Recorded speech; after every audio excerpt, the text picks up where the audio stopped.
Friend, সবাই কেমন আছো? তো আশা করছি সবাই ভালো আছো, আমিও ভালো আছি। তো রাত্রে বাজে 9টা। তো আমার হাজব্যান্ডের আজকে ইচ্ছা হয়েছে নাকি পাকোড়ি খাবে, ভেজিটেবল পকোড়া খাবে। তো আমি ভেজিটেবল পকোড়ার জন্য সব কিছু রেডি করা হয়ে গেছে, আমার ম্যারিনেট করা হয়ে গেছে।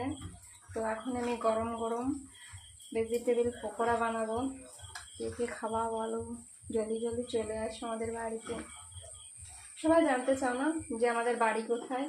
তো আমাদের বাড়ি উড়িষ্যা মালকানগিরিতে, আমাদের ডিস্ট্রিক্ট, ঠিক আছে। তো আমরা সিটিতেই থাকি, ওখানে আমাদের বাড়ি। তো কে কে কে কে কোথা থেকে এই ভিডিওটা দেখতে পাচ্ছ, তো সবাই আমাদের কমেন্ট করে জানাও, ঠিক আছে। আর যে যে খাওয়া ভেজিটেবল পকোড়া গরম গরম চলে আসো।